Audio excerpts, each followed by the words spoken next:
નમસ્કાર દર્શક મિત્રો, આજે 4 ડિસેમ્બર છે, જેને વિશ્વ એટલે કે ભારત દેશ નેવી ડે તરીકે ઉજવે છે. ભારતીય નૌકા સેનાને આજે પ્રોત્સાહન આપવાનો અવસર છે. આપણી જે 3 લશ્કરની પાંખ છે, જેમાં નૌસેનાનું મહત્વ પણ વિશેષ રહ્યું છે. જળ, જમીન અને આકાશ, આ ત્રણે જાબાઝ જવાનો પૈકી નૌસેનાને કારણે આપણે દરિયાઈ સુરક્ષા પ્રાપ્ત કરી શક્યા છીએ. નૌકાદળના તમામ જાબાઝ જવાનોને શુભકામના સાથે જોઈએ આજના મુખ્ય સમાચાર. અંતે મહારાષ્ટ્રનું ગૂંચવાયેલું કોકડું ઉકેલાયું. કાલે દેવેન્દ્ર ફડણવીસ ત્રીજી વખત મહારાષ્ટ્રના મુખ્યમંત્રી બનશે. શિંદે અને પવાર બનશે નાયબ મુખ્યમંત્રી. બ્રહ્મલીન ધનસુખગીરી બાપુના સીલ કરેલ રૂમમાંથી ખાસ કંઈ ન નીકળ્યું. દલ્લા ઉપર મીટ માંડીને બેઠેલા સંતો અને સેવકોના ચહેરા વિલાયા. બાંગ્લાદેશમાં હિન્દુઓ ઉપર થયેલ અત્યાચાર મુદ્દે દેશભરમાં હિન્દુ સંગઠનો મેદાને. કાલે વિશાળ રેલી દ્વારા વડાપ્રધાનને મધ્યસ્થી કરવા આપવામાં આવશે આવેદન. અને જળ, જમીન અને આકાશમાં રક્ષા કરતા આપણા જવાનો પૈકી જળ જવાનોને જુસ્સો વધારતા નેવી ડેની આજે દેશભરમાં ઉજવણી. આ તમામ સમાચાર આપણે વિગતવાર જોઈએ તે પહેલા લઈએ એક બ્રેક.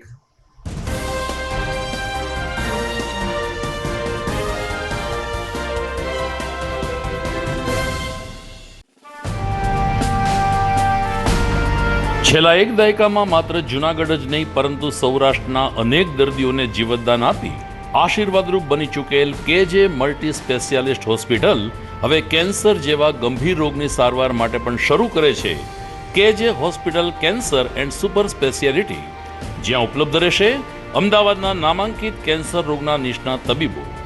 અત્યંત આધુનિક મશીનથી કેન્સરની સારવાર હવે ઘર આંગણે. ફ્રી ઓપીડી, નિષ્ણાંત તબીબોનું માર્ગદર્શન, રેડિયેશનની આધુનિક સારવાર. જૂનાગઢની સૌથી આધુનિક કેન્સર સારવાર એટલે કેજે hospital cancer and super specialist. વિશેષ સુવિધા.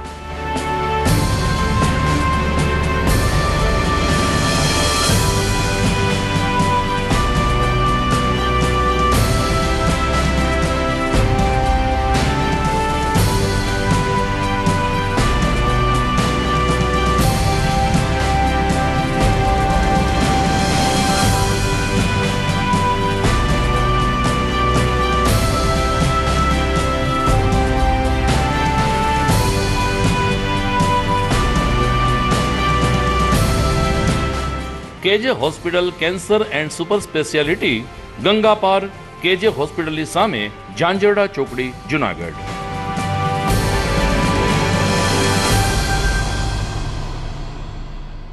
Good morning. This is Junagadh.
હવે જોઈએ સમાચાર. અને મહારાષ્ટ્રના સમાચાર જોઈએ તે પહેલા ગુજરાતના એક મહત્વના સમાચાર ઉપર દ્રષ્ટિ કરીએ તો રાજ્ય સરકારના કર્મચારીઓના મોંઘવારી ભથ્થામાં 3% ડીએ વધારો જાહેર કર્યો છે.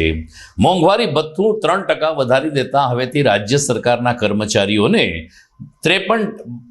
મોંઘવારી ભથ્થું પ્રાપ્ત થશે. મુખ્યમંત્રી શ્રી ભૂપેન્દ્ર પટેલની કેબિનેટની મળેલી બેઠકમાં આ નિર્ણય લેવામાં આવ્યો છે અને સંભવિત રીતે 1/7/2024થી 3% ડીએ વધારાનો અમલ કરવામાં આવશે. રાજ્ય સરકારના કર્મચારીઓને આ લાભ મળ્યો છે ત્યારે હવે પછી પેન્શનરોની પણ મીટ આ વધારા ઉપર મંડાય છે.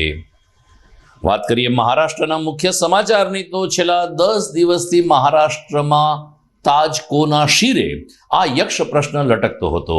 ખાસ કરીને ભારતીય જનતા પાર્ટીએ 133 જેટલી બેઠક ઉપર જીત મેળવી છે. આમ છતાં જરૂરી બેઠક માટે શિંદે અને અજીત પવાર જૂથનું સમર્થન જરૂરી હતું. સરવાળે ટોચના નેતાગીરીની મધ્યસ્થી બાદ આ ગૂંચવાયેલું કોકડું અંતે ઉકેલાયું છે અને મહારાષ્ટ્રના મુખ્યમંત્રી તરીકે ફરીથી એકવાર દેવેન્દ્ર ફડણવીસની પસંદગી કરવામાં આવી છે. ફડણવીસ આવતીકાલે મહારાષ્ટ્રના ત્રીજી વાર મુખ્યમંત્રી તરીકેના શપથ લેશે. કાલે સાંજે 5:30 કલાકે આઝાદ મેદાન સ્થિત ભવ્ય શપથ ગ્રહણ સમારંભ યોજાશે જેમાં વરિષ્ઠ નેતાઓ ઉપસ્થિત રહેશે. આજે રાજભવન ખાતે રાજ્યપાલને સરકાર રચવા માટે દાવો કરવામાં આવ્યો ત્યારે એનસીપીના પ્રફુલ્લ પટેલ પણ રાજભવનમાં હાજર રહ્યા હતા. સ્થાનિક મહત્વના સમાચાર ઉપર દ્રષ્ટિ કરીએ તો ભીડભંજન મંદિરમાં ગઈકાલે આખો દિવસ મામલતદાર અને તેની ટીમે છાનબીન કરી હતી. ભીડભંજન અને અંબાજી મંદિરના મહંત તનસુખગીરી બાપુ બ્રહ્મલીન થયા અને ગાદી માટે જ્યારે વિવાદ છેડાયો ત્યારે સરકાર દ્વારા તનસુખગીરી બાપુના રૂમને સીલ કરી દેવામાં આવ્યો હતો. ગઈકાલે પ્રાંત અધિકારી ચરણસિંહ ગોહિલના માર્ગદર્શન નીચે મામલતદારે અને તેની ટીમે આ સીલ ખોલ્યું હતું અને તનસુખગીરી બાપુના રૂમમાં રહેલા તમામ સામાન અને દસ્તાવેજોની ચકાસણી કરી હતી. આ ગાદી અને આ અંબાજી મંદિર ઉપર જેનો ડોળો છે તેવા વરિષ્ઠ સંતો અને સેવકોને આશા હતી કે અહીંથી મોટી માત્રામાં દલ્લો એટલે કે સોનાના આભૂષણો અને નવાબી કાળના દાગીના અને કરોડો રૂપિયાની સંપત્તિ મળે તેવી સંભાવના છે, પરંતુ મામલતદારશ્રીએ જાહેર કરેલ આંકડા પ્રમાણે માત્ર 10 થી 12 લાખ રૂપિયા રોકડ જ્યારે કેટલાક સોનાના આભૂષણો મળ્યા છે. 7 તોલા સોનું મળી આવ્યું છે. તમામનું રોજકામ કલેક્ટર કચેરી ખાતે પૂર્ણ કરવામાં આવ્યું હતું. દરમિયાન ભવનાથ મંદિરના મહંત હરિગીરીજી મહારાજ અને અન્ય સંતો પણ ગઈકાલે આખો દિવસ ભીડભંજન મંદિર ખાતે ધામા નાખીને બેઠા હતા. પ્રાંત અધિકારી ચરણસિંહ ગોહિલે થયેલી સમગ્ર પ્રક્રિયાનું વિડીયોગ્રાફી કરવામાં આવી છે ને પારદર્શક રીતે કામગીરી કરાઈ છે ને કરવામાં આવશે તેમ જણાવ્યું હતું. મહંત શ્રી તનસુખગીરી બાપુના નિધન બાદ એ જે મહંત હતા એ જગ્યાઓમાં મામલતદારશ્રીને વહીવટદાર તરીકે નીમવામાં આવેલા છે. તો એક પ્રક્રિયાના ભાગરૂપે વહીવટદારશ્રી દ્વારા ત્યાં જે પણ વસ્તુઓ રહેલી છે એનો એક ચિતાર મેળવવા માટેની ઇન્વેન્ટરી બનાવવાની પ્રક્રિયા કરવામાં આવતી હોય છે. એ પ્રક્રિયા આજે કરવામાં આવે છે અને જેથી કરીને ભવિષ્યમાં ત્યાં કઈ વસ્તુઓ હતી ભવિષ્યમાં કોઈ હેન્ડઓવર કરવાનો પ્રશ્ન થાય તો પછી કોઈ વિવાદનું કારણ ન રહે એના માટે તમામ પક્ષોને જાણ કરી અને બધા જ ત્યાં ઉપસ્થિત રહે અને એમની વચ્ચે એક વિડીયોગ્રાફી નીચે તમામ વસ્તુઓની એક ઇન્વેન્ટરી બને અને બીજા કોઈ પ્રશ્નો ન થાય એના માટે થઈને આ એક પ્રક્રિયા આજે હાથ ધરવામાં આવી છે. આમાં ખાસ કરીને એમનો પરિવાર જે પણ આક્ષેપ પ્રત્યાક્ષેપ થયા હતા અથવા જે લોકોને પણ પ્રશ્ન હોય તો એમને જાણ કરવામાં આવેલી હતી અને એમના પ્રતિનિધિઓ પણ હાજર રહેલ અને તમામની હાજરીમાં આ પ્રક્રિયા કરવામાં આવી રહી છે. ऐसा अभी सूची निकली है और सूची बनी है, वो सूची निकली है, पूरा कल निकलेगा, पूरा आपको बताएंगे कितना आइटम क्या है वो आपको कल बताया जाएगा पूरा काम होने के बाद. सोने चांदी की जो चीजें थी वो ऐसा है, चांदी भी निकली है, सोना भी निकला है. ગ્રામ સડક યોજના અંતર્ગત વડાલ પાસેના ઈશાપુર ગામે રોડ રસ્તા બનાવવાની કામગીરી હાથ ધરવામાં આવી છે, પરંતુ કામ નબળું થતો હોવાનો આક્ષેપ ભાજપના જ પૂર્વ ધારાસભ્ય હર્ષદ રીબડિયાએ કર્યો છે. ઈશાપુર પાસેના આ ગામમાં અત્યારે ધૂળ અને કાંકરીઓ રોડ ઉપર આવી ગઈ છે. માર્ગ અને મકાન વિભાગ દ્વારા રસ્તાની કામગીરી કરવામાં આવી છે. ગ્રામ સડક યોજના અંતર્ગત સારી એવી રકમ પણ પ્રાપ્ત થઈ છે. આમ છતાં શા માટે કોન્ટ્રાક્ટરે લોટ લાકડાને પાણી જેવી કામગીરી કરી તેવો વેધક પ્રશ્ન રાજકીય અગ્રણી અને સ્થાનિક ગ્રામજનો પૂછી રહ્યા છે. ઉલ્લેખનીય છે કે અત્યારે ગામડાઓને શહેર સાથે જોડવા માટે કેન્દ્ર સરકાર અને રાજ્ય સરકાર કરોડો રૂપિયાની ગ્રાન્ટ આપે છે, પરંતુ સ્થાનિક કક્ષાએ વ્યાપક ભ્રષ્ટાચાર થતો હોવાને કારણે સડકો નબળી બની રહી છે. ગ્રામ સડક યોજના અંતર્ગત ઈશાપુર ગામના લોકોએ આ અંગે ફરિયાદ કરીને આ કોન્ટ્રાક્ટર સામે કડક હાથે કામ લેવા માંગણી કરી છે. કાથરોટા ઈશાપુર રોડની મને રજૂઆત મળી છે અને મેં એના વિડીયો જોયા છે કે માર્ગ મકાન પંચાયત વિભાગે જે રિપેરિંગ કર્યું છે એમાં પથરા ઉડે છે એનાથી લોકો બહુ ખૂબ હેરાન થાય છે. ત્યારે મેં આજે જ જાણ કરી છે અધિકારીની એક્શનને અને એના અધિકારીઓને કે ભાઈ તમે તાત્કાલિક ધોરણે આ રોડને રીસર્ફેસ માટે જે કાંઈ મંજૂરી લાવવાની હોય, જોબ નંબર લાવો, એના પણ પ્રયત્ન કરો અને જે અત્યારે જે પેચ વર્ક કરવાના છે, પેચ પત્તા ડામરથી થાય અને લોકો હેરાન ન થાય, એનું તાત્કાલિક રિપેરિંગ થાય એવી મેં એને રજૂઆત કરી છે અને એમાં હું પૂરતું ધ્યાન પણ આપતો રહીશ. હું રાકેશભાઈ, આ વડાલથી ઈશાપુર ગ્રામ પ્રધાનમંત્રી ગ્રામ સડક યોજનાનો રોડ છે અને જેમાં આ ચોમાસા પહેલાનો આ રોડ અતિ બિસ્માર છે. અત્યારે તો આની હાલત અત્યંત દયનીય છે કે જે બહુ જ ખરાબ છે.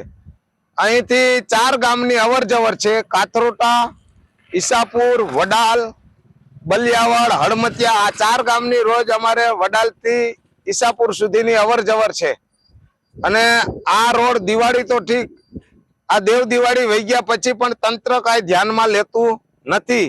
અહીંયા પેચવર્ક મંજૂર થઈ ગયેલ છે, જે કાંઈ પેચવર્ક મંજૂર થઈ ગયેલ છે પણ આમાં કાંકરી પાથરીને તંત્રએ રોડ બી દીધેલ છે. તો આ અમારી માંગ છે કે તાત્કાલિક આમાં પેચવર્ક થાય અને જે ભારે વાહનો ચાલે છે નીતિ નિયમો વિરુદ્ધ, તે નીતિ નિયમ સહિત ચાલે એ અમારી કાથરોટા પ્રજાજનોની અને આજુબાજુના જે 4 ગામના પ્રજાજનોની છે એ માંગ. રાજ્યમાં નવી 21 જીઆઈડીસીને મંજૂરી આપવામાં આવી હોવાનું ઉદ્યોગ મંત્રી બળવંતસિંહ રાજપૂતે જણાવ્યું છે. જૂનાગઢ, અમરેલી અને રાજકોટમાં ઔદ્યોગિક એકમોને પ્રોત્સાહન મળે તે માટે જીઆઈડીસી મંજૂર કરવામાં આવી છે. 21 જીઆઈડીસી મંજૂર થઈ છે, જેમાં રાજકોટ, અમરેલી અને જૂનાગઢનો સમાવેશ થાય છે, પરંતુ કયા જિલ્લાને કેટલી જીઆઈડીસી તે અંગે કોઈ સ્પષ્ટતા કરવામાં આવી નથી. દરમિયાન ઉદ્યોગ મંત્રી બળવંતસિંહે કહ્યું કે હાલ જીઆઈડીસી માટે જમીન સંપાદન કરવાની અને જમીન શોધવાની કામગીરી ચાલી રહી છે અને આગામી સમયમાં પૂર્ણ થયે નવી જીઆઈડીસી માટેની ટેન્ડર પ્રક્રિયા હાથ ધરવામાં આવશે. ઉલ્લેખનીય છે કે જૂનાગઢમાં ક્યારેય ઔદ્યોગિક વિકાસ થયો નથી. અહીં પ્રવાસન ક્ષેત્ર છે, ત્યારે જે જીઆઈડીસી છે એ પણ પાયાગત સુવિધાથી વિહોણી છે. ત્યારે નવી જીઆઈડીસી ઉદ્યોગ જગતને પ્રોત્સાહન આપે છે કે કેમ તે તો આગામી સમય કહેશે. સમાચારમાં સમય થઈ ગયો છે એક વિરામનો.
જૂનાગઢના યુવા ક્રિકેટ પ્રેમીઓ માટે આનંદના સમાચાર. જૂનાગઢમાં સૌ પ્રથમ વખત શરૂ થઈ ચૂક્યું છે box cricket. The fun Leo resorts and ક્લબના ભવ્ય ટેરેસ ઉપર બોક્સ ક્રિકેટ.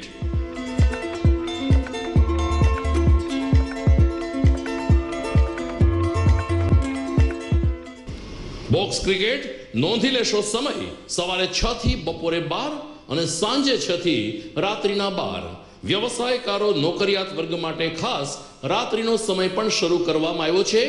એક વખત અચૂક રમો બોક્સ ક્રિકેટ યુવા ક્રિકેટરોને ઉત્તેજન આપતા the fun Leo resorts and ક્લબના આ નવતર અભિગમમાં જોડાઓ અને બોક્સ ક્રિકેટનો આનંદ માણો. વિશેષ માહિતી અને રજીસ્ટ્રેશન માટે સંપર્ક 0285 2658 444.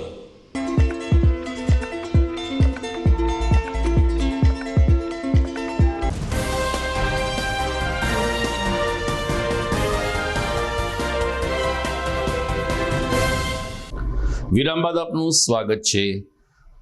ભારતના પાડોશી દેશ એવા બાંગ્લાદેશમાં છેલ્લા 1.5-2 મહિનાથી પરિસ્થિતિ વણસી ચૂકી છે. ખાસ કરીને હિન્દુ મંદિરો અને હિન્દુઓને ટાર્ગેટ બનાવવામાં આવી રહ્યા છે, જેના ઘેરા પડઘા ભારત દેશમાં પડી રહ્યા છે. વિશ્વ હિન્દુ પરિષદ તેમજ હિન્દુ હિતરક્ષક સંગઠન સહિત હિન્દુત્વવાદી સંગઠનોએ પ્રધાનમંત્રી નરેન્દ્ર મોદી આ બાબતે તાત્કાલિક મધ્યસ્થી કરીને હિન્દુઓનું રક્ષણ કરે તેવી માગણી શરૂ કરી છે. જેના ભાગરૂપે આવતીકાલે એટલે કે 5મી ડિસેમ્બરે સાંજે ઝાંસીની રાણી સર્કલ ખાતે મોટી સંખ્યામાં હિન્દુ લોકો એકત્રિત થશે ને પ્રધાનમંત્રીને સંબોધીને આવેદનપત્ર લખશે. આ જાગૃતિ લાવવા માટે હિન્દુ હિતરક્ષક મંચ દ્વારા જૂનાગઢમાં 7 જગ્યા ઉપર છાવણી ઊભી કરીને સહી ઝુંબેશ કરવાની પણ કામગીરી હાથ ધરવામાં આવી હતી. તો ગઈકાલે નોબલ સ્કૂલ પાસે આવેલ રાષ્ટ્રીય સ્વયંસેવક સંઘના કાર્યાલય ખાતે એક મહત્વની બેઠક મળી હતી. મહાદેવગીરી બાપુ સહિતના સંતો તેમજ હિન્દુ હિતરક્ષક સમિતિના સંદીપ પેથાણી સહિતના લોકોએ હિન્દુ સમાજના લોકોને જાગૃત થવા આ બેઠકમાં હાકલ કરી હતી. બાંગ્લાદેશમાં સનાતન હિન્દુ પ્રજા ઉપર જે હુમલા અને અત્યાચાર થઈ રહ્યા છે એ અસહ્ય વેદના સ્વરૂપ છે.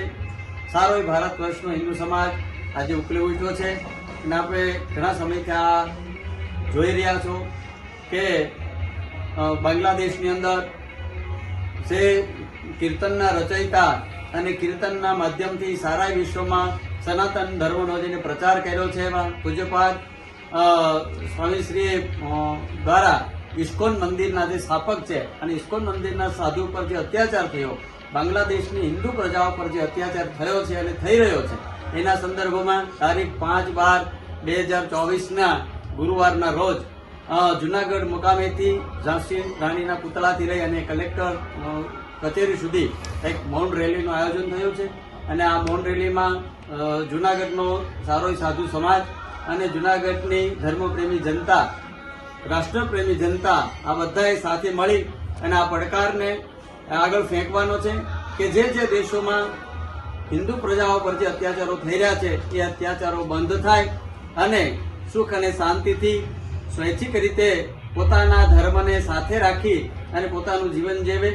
અને આ અત્યાચારો ક્યારે પણ સહન કરી લેવા એવા નથી, કારણ કે હિન્દુ પ્રજા એ સહનશીલ જરૂર છે પણ દુર્બળ નથી. આ વાતને ધ્યાને રાખી અને 5 તારીખે સાંજે 4 વાગે દરેક જુનાગઢની ધર્મપ્રેમી જનતા અને સાધુ સંતો સાથે રાખી અને આ રેલીમાં જોડાય એ અભ્યર્થ સાથે જય ગિરનારી, ઓમ નમો નારાયણ. સંદીપભાઈ પેથાણી. હાલ બાંગ્લાદેશમાં છેલ્લા 6 થી 7 મહિના થયા જે સત્તા પરિવર્તન બાદ હિન્દુ સમાજ, ધર્મગુરુઓ તેમજ હિન્દુ મંદિરો ઉપર જે સતત અત્યાચારો થઈ રહ્યા છે એના વિરુદ્ધમાં હિન્દુ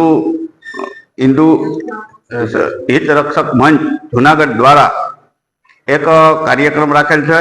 તારીખ 5/12/2024 ગુરુવારના રોજ સાંજે 4 વાગે સરદારબાગ ઝાંસીની રાણીના પુતળાથી કલેક્ટર સાહેબને આવેદનપત્ર દેવા માટે એક મહારેલીનું આયોજન કરેલ છે.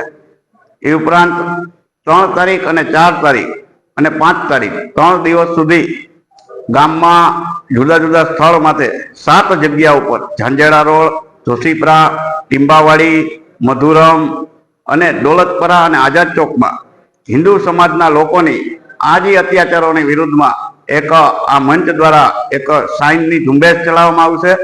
અને 5 તારીખે આખા સમગ્ર હિન્દુ સમાજ અને સાથે સાધુ સંતોની હાજરીમાં એક મહારેલી અને રેલી સ્વરૂપે જઈ અને કલેક્ટર સાહેબને એક આવેદન આપવામાં આવશે. તો આ તકે હું હિન્દુ સમાજના દરેક ધર્મ, સંપ્રદાય, જ્ઞાતિ જાતિના લોકોને, એના આગેવાનોને અપીલ કરું છું કે 5 તારીખે ખૂબ મોટી સંખ્યામાં લોકો આવે અને આ હિન્દુ સમાજનો જે આક્રોશ છે, બાંગ્લાદેશના હિન્દુઓ ઉપર જે અત્યાચારો થઈ રહ્યા છે તેના વિરુદ્ધમાં કલેક્ટર સાહેબને આવેદનપત્ર આપવા માટે આવે અને હિન્દુ સમાજ એના માટેનું જે હિન્દુ સમાજનું એક દર્શન છે એ થાય. તો આવતીકાલે 5મી ડિસેમ્બરે જૂનાગઢમાં નીકળનારી વિશાળ રેલી માટે હિન્દુ સંગઠનો અને હિન્દુ લોકો જાગૃત થાય તે માટે ઠેક ઠેકાણે સહી ઝુંબેશ અભિયાન ચલાવવામાં આવ્યું છે. તારીખ 3 અને 4 2 ડિસેમ્બર ઝાંઝરડા રોડ ઉપરાંત મધુરમ, દોલતપરા અને વિવિધ વિસ્તારોમાં છાવણી ઊભી કરીને હિન્દુ હિતરક્ષક મંચ દ્વારા સહી ઝુંબેશ કરીને ખાસ કરીને યુવાનો આગળ આવે તેવા પ્રયત્નો કરવામાં આવ્યા હતા. આગેવાન માર્કંડભાઈ જોશીએ કહ્યું કે ઝાંઝરડા રોડ ઉપર વ્યાપક રીતે સમર્થન મળી રહ્યું છે, ત્યારે સમગ્ર જૂનાગઢમાંથી લોકો આવતીકાલે ઝાંસીની રાણી સર્કલ પાસે એકત્રિત થાય તે ખૂબ જ જરૂરી છે. અલગ અલગ વિસ્તારમાંથી લોકો રેલી સ્વરૂપે ઝાંસીની રાણીના સર્કલ પાસે આવશે અને ત્યાંથી એક વિશાળ રેલી કલેક્ટર કચેરી ખાતે પહોંચીને ત્યાં આવેદનપત્ર આપવાની પ્રક્રિયા સંપન્ન કરશે. મંચ જુનાગઢ દ્વારા બાંગ્લાદેશની અંદર જે આપણા હિન્દુ મંદિરો અને હિન્દુઓની જે કતલેઆમ થઈ રહી છે એમના વિરુદ્ધમાં દેશવ્યાપી એક જન આંદોલન શરૂ થવા જઈ રહ્યું છે. એવા સમયે જુનાગઢ પણ એમાંથી બાકાત ન રહે એટલા માટે જુનાગઢની અંદર પણ વિવિધ પ્રકારના વિવિધ દિવસોએ કાર્યક્રમો નક્કી થયેલા છે. તારીખ 3, 4 અને 5 3 દિવસ સુધી જે તે વિસ્તારની અંદર જુનાગઢ નગરની અંદર 8 સ્ટોલ આવા ઊભા કરવામાં આવ્યા છે. એ પૈકીનો આ એક ઝાંઝરડા રોડ ઉપર સિદ્ધનાથ મહાદેવ મંદિર ખાતે એની બાજુમાં એક સ્ટોલ નાખી અને બધા હિન્દુ યુવાનો, હિન્દુ લોકો દ્વારા એક સહી અભિયાન ચાલી રહ્યું છે. આ સહી 3 અને 4 2 દિવસ સુધી આ સહી નું અભિયાન ચાલવાનું છે. 5 તારીખે સાંજે 4 વાગે ઝાંસીની રાણી સર્કલ પાસેથી બધા એકત્રિત થઈ અને કલેક્ટર સાહેબને આવેદનપત્ર આપવા જવાના છે. અલગ અલગ વિસ્તારોમાંથી રેલીના સ્વરૂપે બધા ઝાંસીની રાણી સર્કલે એકત્રિત થવાના છે. જૂનાગઢમાં આદિત્યનગર સોસાયટીમાં કાર્યરત શાકભાજીના સ્થાનિક વેપારીઓ ભીનો કચરો અને સૂકો કચરો જુદો રાખે તે માટે મહાનગરપાલિકા દ્વારા લોક જાગૃતિ અભિયાન ચલાવવામાં આવ્યું હતું. લોક ગાયકને સાથે રાખીને પ્રચાર પ્રસાર કરવામાં આવ્યો, જેમાં દીપકભાઈ લોક ગાયકે તમામ વેપારી અને ખાસ કરીને શાકભાજીની રેકડી ધારકોને સમજાવ્યા કે ડોર ટુ ડોર કચરો એકત્રિત કરવાની ગાડી નિયમિત રીતે આવે છે, ત્યારે હવે પછી ભીનો કચરો અને સૂકો કચરો આપણે અલગ અલગ બોક્સની અંદર નાખશું કે જેથી કરીને એનું રિસાયકલિંગ કરવામાં આવે ત્યારે મુશ્કેલી ઓછી પડે. આદિત્યનગર શાક માર્કેટમાં ગઈકાલે મહાનગરપાલિકા દ્વારા વોર્ડ નંબર 2ના ASIના માર્ગદર્શન નીચે આ જનજાગૃતિ અભિયાન ચલાવવામાં આવ્યું, જેમાં લોક ગાયક દીપકભાઈએ લોકોને સૂકો કચરો અને ભીનો કચરો જુદો રાખવાથી થતા ફાયદા, પર્યાવરણ બચાવવાના અને ખાસ કરીને પ્લાસ્ટિકનો ઉપયોગ ન થાય તે માટે સૌ કોઈને એક થવા માટે અપીલ કરી હતી.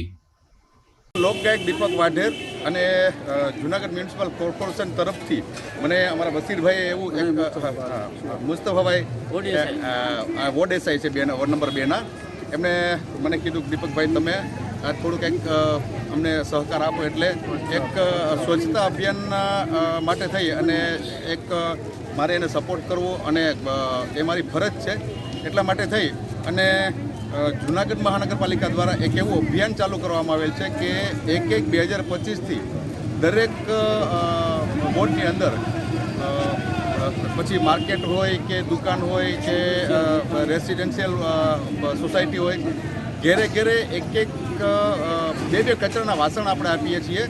એટલે એકમાં ભીનો કચરો અને એકમાં સૂકો કચરો, એવી રીતે કચરો એકઠો કરી અને રાખવાનો છે. જ્યાં ત્યાં કચરો ફેંકવાનો નથી. કોઈ બજારની અંદર કે કોઈ જગ્યાએ કોઈ પોઈન્ટ બનાવવા નથી, કારણ કે પોઈન્ટ બનાવવાથી કચરો ફેલાતો હોય છે. એટલા માટે થઈ અને ભીનો અને સૂકો કચરો બેયના વાસણ અલગ અલગ આપવામાં આવશે, એટલે કે ખુલ્લા રોડ ઉપર કોઈ કચરો નાખે નહીં. ખુલ્લા રોડ ઉપર કચરો નાખવાથી ગંદકી વધે છે. એટલા માટે થઈ અને નગરપાલિકાએ એક અભિયાન ચાલુ કર્યું છે. એટલે આપણા મારી અને તમારા બધાની એવી ફરજ છે કે સૂકો અને ભીનો કચરો ભેગો કરી અને એ જે કચરા પેટીમાં નાખી એટલે નગરપાલિકાના કર્મચારી આવી અને એ કચરો આપણી પાસેથી લઈ જાય. તમે અને મારી આપણી બધાની એવી ફરજ છે કે આ અભિયાનની અંદર આપણે પૂર્ણ સહકાર આપીએ. નમસ્કાર. દર્શક મિત્રો, સમાચારના અંતિમ ચરણ તરફ આગળ વધીએ તે પહેલા સમય થઈ ગયો છે એક વિરામનો.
અભિનંદન વેવાઈ. એ આજનો દિવસ આપણા માટે ખૂબ શુભ છે, કેમ કે તમારી દીકરી નિશા અને મારા દીકરા સંજુના લગ્નની તારીખ નક્કી થઈ ગઈ ને. હાજી હાજી. પપ્પા, લગ્નની તારીખ તો નક્કી થઈ ગઈ, પણ લગ્ન માટેની જ્વેલરીઓ? સંજુ બેટા, તારા દાદાજીના વખતથી ચોકસી હીરાલાલ મકનજીની જૂની પેઢી છે ને, એની સાથે આપણો વર્ષો જૂનો ઘરોબો છે, જે અત્યારે જય ભવાની જ્વેલર્સના નામે ફેમસ છે બેટા. જય ભવાની જ્વેલર્સ મતલબ ચોકસી બજાર જુનાગઢ. તમે પણ જય ભવાની જ્વેલર્સ સાથે? અમે ભલે રાજકોટના હોઈએ, પરંતુ જય ભવાની જ્વેલર્સ સાથે અમારો પરિવાર પણ વર્ષોથી સંકળાયેલો છે, જ્યાં છેતરાવાની કોઈ શક્યતા જ નથી. આને કહેવાય સોનામાં સુગંધ ભળી. વહુ બેટા, ચાલો આપણે સૌ જઈએ જય ભવાની જ્વેલર્સના શોરૂમ પર. તમે લોકો જઈ આવો, હું રસોઈ બનાવી રાખું. લક્ષ્મી, આપણા દીકરાના લગ્નમાં થોડા દાગીના તારા માટે થઈ જાય. હે ચાલો મમ્મી. ચાલો ચાલ બેટા.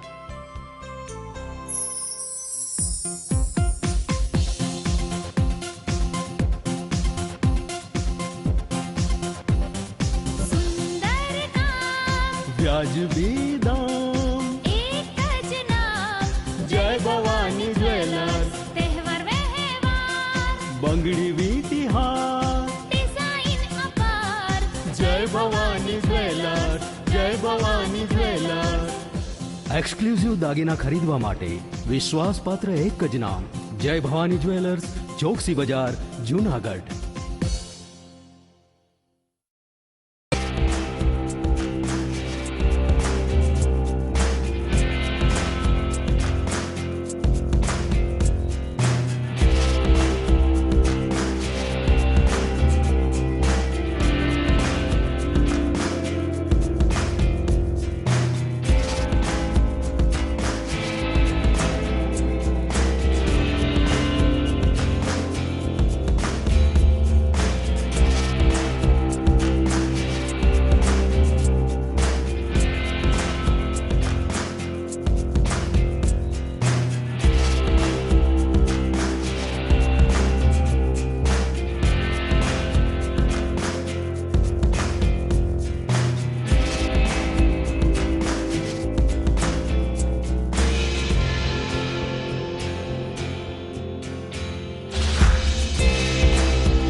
ઘર લગ્ન માટે તૈયાર છે, બસ તારા આવવાની રાહ જોઈ રહ્યો છું. નવું ફર્નિચર, નવું ટીવી, નવો કેબલ. કેબલ? આજના જમાનામાં કેબલ? ખૂબ જ સરળ પરિવાર છે. જ્યારે આ છે તો બીજા કઈની શું જરૂર? જ્યારે આ છે તો બીજા કઈની શું જરૂરત છે? GTPL ઓફર કરે છે HD પિક્ચર ક્વોલિટી અને GTPL ની 24/7 ગ્રાહક સપોર્ટ. આ તે જમાનાનું નહીં, આ જમાનાનું કનેક્શન છે. કાલે લગ્ન કરી લઈએ.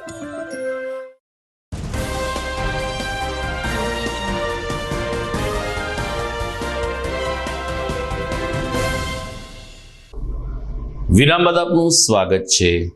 મેંદરડાના એક આગેવાનની અપહરણ કરીને ખંડણી ઉઘરાવાના કેસમાં જૂનાગઢ પોલીસે 3 શખ્સોની ધરપકડ કરી છે. ડીવાયએસપી હિતેશ ધાંધલિયાએ આ સમગ્ર પ્રકરણ અંગે વિગતો આપતા કહ્યું કે મૂળ મેંદરડાના પણ હાલ સુરત રહેતા જીતેન્દ્રભાઈ પટેલ મેંદરડા આવ્યા હતા ત્યારે ભૂતકાળમાં 6 લાખ રૂપિયા ઉછીના લીધા હતા. તે જૂનાગઢના બટુક રબારી, ઉદય રબારી અને હેમાંગ રબારીએ એનું ગઈકાલે મેંદરડાના ચોકમાંથી અપહરણ કર્યું હતું ને જુનાગઢ આંબાવાડી ખાતે લાવવામાં આવ્યા હતા. પોલીસ કંટ્રોલ રૂમને આ બાબતની જાણ થતાં પોલીસ સતેજ બની હતી અને બટુક રબારી, ઉદય રબારી અને હેમાંગ રબારીની અપહરણના કેસમાં ધરપકડ કરીને આગળની કાર્યવાહી હાથ ધરી છે. ઉલ્લેખનીય છે કે જીતેન્દ્રભાઈ પટેલે ફરિયાદમાં જણાવ્યું છે કે પોતે 6 લાખ રૂપિયા ઉછીના લીધા હતા. એની સામે આ 3 શખ્સોએ એની પાસેથી 20 લાખ રૂપિયાની ઉઘરાણી કરી હતી. ગઈકાલે જુનાગઢ પોલીસ કંટ્રોલ રૂમમાં ફોન આવતા પોતાને પૈસાની ઉઘરાણી માટે વ્યાજની બાબત હોય અને જે વ્યાજે રૂપિયા લીધા તેના કરતાં વધારે રૂપિયા માટે તેનું અપહરણ કરી અને ગોંધી રાખ્યાની હકીકત જણાવેલી. આ કંટ્રોલ રૂમની વધીને ધ્યાને લઈ તાત્કાલિક બી ડિવિઝન પીઆઈસી અને તેમના સર્વેલન્સની ટીમ ઘટના સ્થળે એટલે કે આંબાવાડી ચોકમાં પહોંચેલી અને જે ફરિયાદીએ જે હકીકત જણાવી તે મુજબ આ ગુનાના જે ફરિયાદી છે જીતેન્દ્રભાઈ સગનભાઈ પાખર, એ મૂળ હાલ તે સુરત રહે છે અને મૂળ મેંદરડાના વતની હોય. તો તેમની ફરિયાદની હકીકત મુજબ ગઈકાલે પોતે મેંદરડા હતા તેવા સમયે આજથી 8 મહિના પહેલા તેમને રાજુ રબારી અને માંડા ઊંડ રબારી તેની પાસેથી 5-5 લાખ રૂપિયા છે 100% વ્યાજે લીધેલા અને આ છે એ રૂપિયા બટુક રબારી મારફતે લીધેલા. બટુક રબારીને તેમને છે 2 લાખ રૂપિયા પરત આપેલા અને સૌરાષ્ટ્ર ગ્રામીણ બેંકના કોરા ચેક આપેલા. પરંતુ હાલ તેમને આર્થિક સ્થિતિ બરાબર ના હોય, આમ છતાં અવારનવાર ઉઘરાણી કરતા ગઈકાલે છે પોતે આ વતનમાં મેંદરડા આવેલા હોય તેવા સમયે આ બટુક રાડા રબારી અને તેમનો દીકરો હેમાંગ રબારી અને ઉદય, આ 3 લોકો I-20 કારમાં આવેલા અને મેંદરડાના પાદરિયા ચોકમાંથી તેને ઉઠાવી અને જુનાગઢ સિટીના આંબાવાડી ખાતે લાવેલા. વીડી ખાતે આવેલી તેની ઓફિસમાં આ જે ફરિયાદી છે તેને પાઇપ અને પટ્ટા વડે મારેલો અને કહેલું કે આ જે રાજુ રાડા રબારી અને માંડાહુન રબારી પાસેથી જે તે રૂપિયા આપેલા છે એના બદલામાં તારે 20 લાખ રૂપિયા આપવા પડશે. જો 20 લાખ રૂપિયા નહીં આપતો આ બંનેએ કહેલું છે કે તને અહીંથી જવા દેવામાં આવશે નહીં. આ બનાવની ગંભીરતાને ધ્યાને રાખીને તાત્કાલિક જુનાગઢ બી ડિવિઝન પોલીસ દ્વારા ફરિયાદીનો કોન્ટેક્ટ કરી આજે જેટલા પણ જગ્યા ઉપર આરોપી હતા તે તમામ, જેમાં બટુક રાડા રબારી, હેમાંગ રબારી અને હરેશ રબારી, આ ત્રણેયને છે રાઉન્ડ અપ કરવામાં આવેલા અને ફરિયાદીની જે હકીકત જણાવી તેને આધારે ખંડણી, અપહરણ અને વ્યાજની ફરિયાદો મુજબ ગુનો દાખલ કરવામાં આવેલો છે. આ 3 આરોપીને એરેસ્ટ કરવાની પ્રક્રિયા હાલ શરૂ છે. આ સિવાયના અન્ય એફઆઈઆરમાં 3 આરોપી ઉદય રબારી કે જે આ બટુકનો દીકરો હેમાંગનો મિત્ર હોય, અન્ય બીજો રાજુ રબારી ઘોડાવાળો અને માંડોહુન રબારી, આ 3 છે હાલ નાસ્તા ફરતા હોય તેને પકડવા માટે પોલીસની છે ટીમો મહેનત કરી રહેલી છે. દર્શક મિત્રો, અમે અગાઉ કહ્યું એ રીતે આજે 4 ડિસેમ્બર છે જે નેવી ડે છે. આપણા પ્રધાનમંત્રી નરેન્દ્ર મોદી હંમેશા લશ્કરની 3 પાંખને પ્રોત્સાહન આપતા રહ્યા છે. તેઓ દિવાળી પણ સરહદ ઉપર જઈને આપણા ફૌજી ભાઈઓ સાથે ઉજવે છે. ત્યારે આજે નેવી ડે નિમિત્તે પ્રધાનમંત્રી નરેન્દ્ર મોદીએ તમામ નેવી નૌકાદળના આગેવાનો, કપ્તાન અને જવાનોને હાર્દિક શુભકામના પાઠવી હતી. અમારા દર્શકોને વિશેષ વિગત આપતા અમે આનંદ અનુભવીએ છીએ કે 1972માં ભારત અને પાકિસ્તાન વચ્ચે યુદ્ધ થયું ત્યારે 3 ડિસેમ્બર 1971ના રોજ પાકિસ્તાને ભારતીય હવાઈ મથક ઉપર હુમલો કર્યો હતો, જેનો જડબાતોડ જવાબ આપતા 4 અને 5 ડિસેમ્બરે ભારતના જવાનોએ પાકિસ્તાનને તહસ નહસ કર્યું હતું. આ દિવસની ખુશીમાં 4 ડિસેમ્બરને નૌકાદળ દિવસ એટલે કે નેવી ડે તરીકે ઓળખવામાં આવે છે. આપણો દરિયાઈ પટ્ટી ખૂબ જ વિશાળ છે ત્યારે દરિયાઈ સુરક્ષા ખૂબ જ મહત્વની બનતી હોય છે. ગુજરાતનો પણ 1600 કિલોમીટરનો લાંબો દરિયાઈ કાંઠો છે જ્યાં પણ નૌકાદળ એટલે કે ખાસ કરીને હંમેશા સક્રિય હોય છે. जलमेव यस्य बलमेव तस्य, यानी जो समुद्र पर नियंत्रण रखता है वह सर्वशक्तिमान है. आज 4 दिसंबर का ये ऐतिहासिक दिन हमें आशीर्वाद देता है. आज के दिन हम उन शूरवीरों को भी प्रणाम करते हैं जिन्होंने मातृभूमि के लिए अपना सर्वोच्च बलिदान दिया. भारतीय नौसेना हमारे समुद्र तटों की रक्षा और सुरक्षा प्रदान करती है.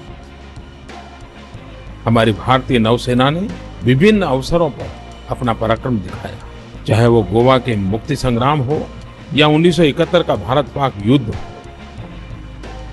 भारत की नौसेना मानवता के काम में भी उतनी ही बढ़ चढ़ करके आगे आई है. आपके लिए ही कहा गया है। चलो नई मिसाल हो, बढ़ो नया कमाल हो, झुको नहीं, रुको नहीं, बढ़े चलो और आपकी ये हुंकार हर भारतवासी को जोश से भर रही है। मैं नौसेना परिवार के सभी सदस्यों को नेवी डे पर विशेष रूप से बधाई देता हूं। તો દર્શક મિત્રો, સમાચાર પૂરા કરતા પહેલા જોઈએ મુખ્ય સમાચાર ફરી એકવાર. અંતે મહારાષ્ટ્રનું ગૂંચવાયેલું કોકડું ઉકેલાયું. કાલે દેવેન્દ્ર ફડણવીસ ત્રીજી વખત મહારાષ્ટ્રના મુખ્યમંત્રી બનશે. શિંદે અને પવાર બનશે નાયબ મુખ્યમંત્રી. બ્રહ્મલીન ધનસુખગીરી બાપુના સીલ કરેલ રૂમમાંથી ખાસ કંઈ ન નીકળ્યું. દલ્લા ઉપર મીટ માંડીને બેઠેલા સંતો અને સેવકોના ચહેરા વિલાયા. બાંગ્લાદેશમાં હિન્દુઓ ઉપર થયેલ અત્યાચાર મુદ્દે દેશભરમાં હિન્દુ સંગઠનો મેદાને. કાલે વિશાળ રેલી દ્વારા વડાપ્રધાનને મધ્યસ્થી કરવા આપવામાં આવશે આવેદન. અને જળ, જમીન અને આકાશમાં રક્ષા કરતા આપણા જવાનો પૈકી જળ જવાનોને જુસ્સો વધારતા નેવી ડેની આજે દેશભરમાં ઉજવણી. તો આ સાથે જ મને રજા આપશો. નવા સમાચાર સાથે ફરી મળીશું આવતીકાલે. નમસ્કાર.